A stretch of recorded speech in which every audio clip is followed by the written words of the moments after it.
Hai parents, bagaimana kabarnya? Senang sekali akhirnya saya Berry Fridiari bisa menjumpai parents semua di sini di program Parenting.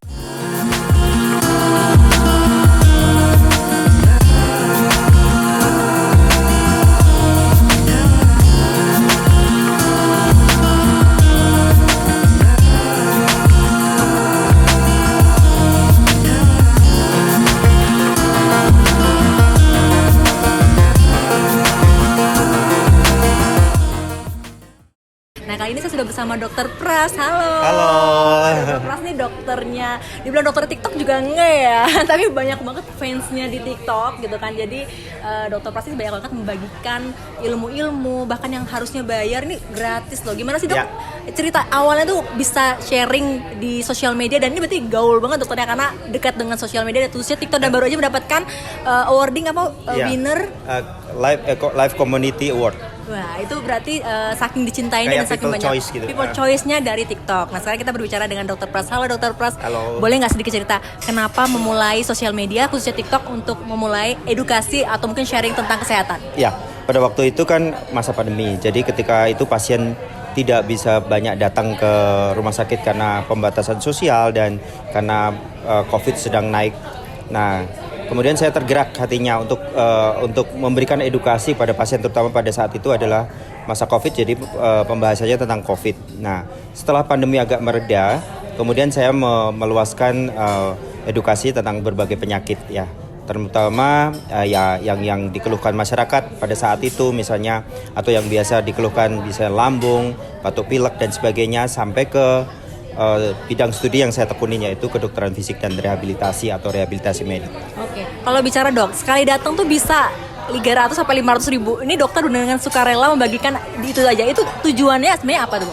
Tujuannya adalah berbagi aja. Pada dasarnya saya suka berbagi, suka menolong, dan suatu kebahagiaan bagi saya itu kalau orang lain bisa tertolong karena edukasi saya. Luar biasa. Jadi nggak cuma sekedar melihat materialnya aja, tapi ketika ada yang berkonsultasi online kemudian sembuh, itu dokter merasakan sisi lainnya. Betul, merasakan kebahagiaan tersendiri. Banyak. Dok, saya udah sembuh gitu. Banyak. Bahkan ada yang, dok, aku pengen berobat ke dokter. Apalagi kalau orang Jakarta ya udah datang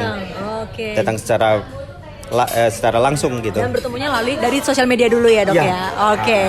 Nah dokter, kalau bicara soal parenting nih, banyak sekali parents yang masih khawatir terhadap tumbuh kembang anak-anaknya. Sebenarnya kalau untuk tumbuh kembang anak-anak tuh ada beberapa hal yang seperti speech delay atau mungkin motoriknya terhambat. Sebenarnya ada beberapa bagian sih dok terkait dengan tumbuh kembang anak yang terhambat tuh.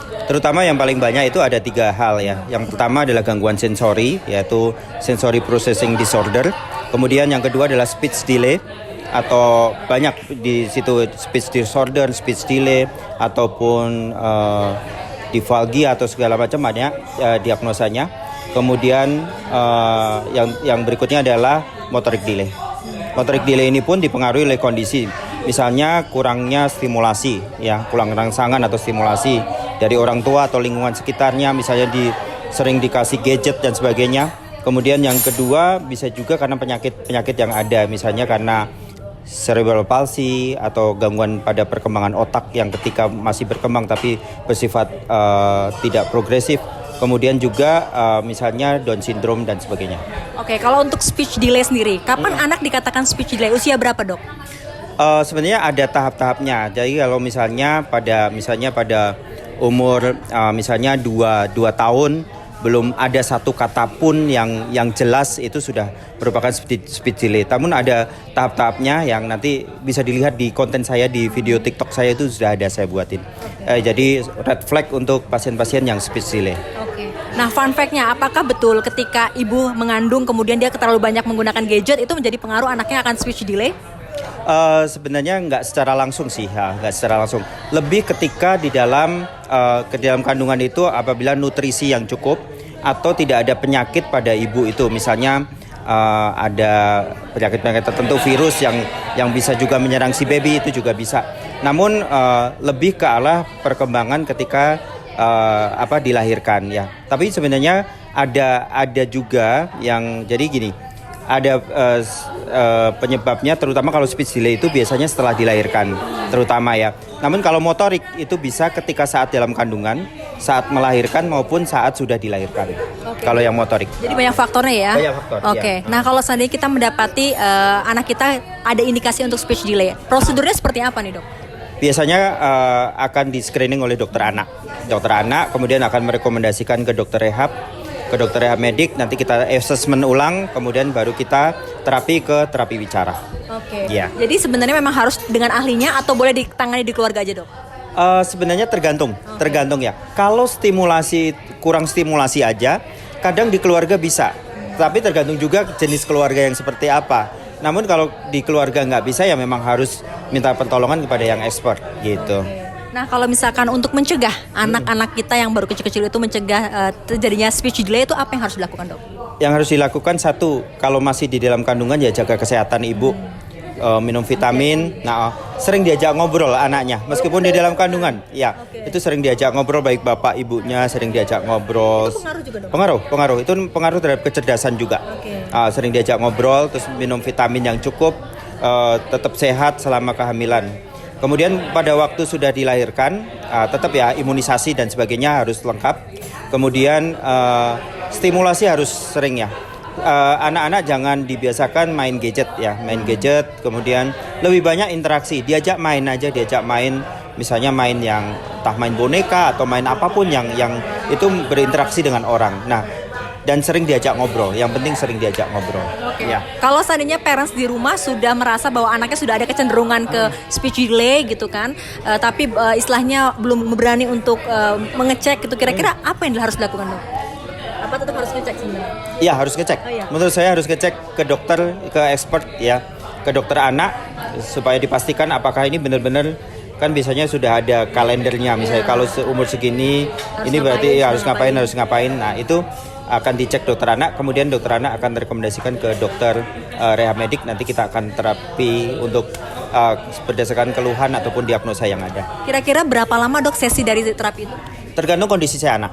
Ya, tergantung kondisi anak. Ada beberapa pasien yang biasanya kita satu seri terapi itu 8 kali. 8 kali. Ada yang 8 kali aja cukup, namun ada juga yang butuh berkali-kali. Ya ada misalnya apalagi kalau misalnya di rumah nggak dikerjakan apa yang dikasih PR. Biasanya terapi wicaranya akan ngasih PR kepada orang tua apa yang harus dilakukan di rumah. Karena stimulasi yang paling banyak tetap di rumah ya. Karena di sesi latihan itu kan paling satu atau dua kali 1 jam ya paling segitu. Namun kalau di rumah kan lebih banyak. Nah, jadi harus kerjasama sebenarnya.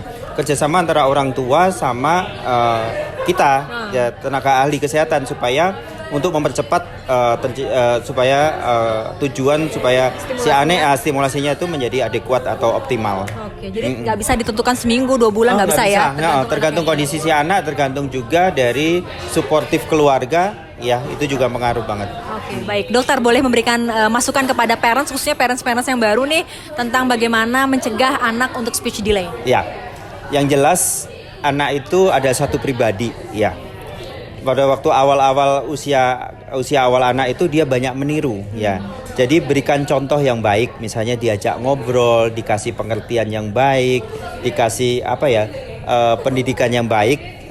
Supaya si anak itu juga mengerti.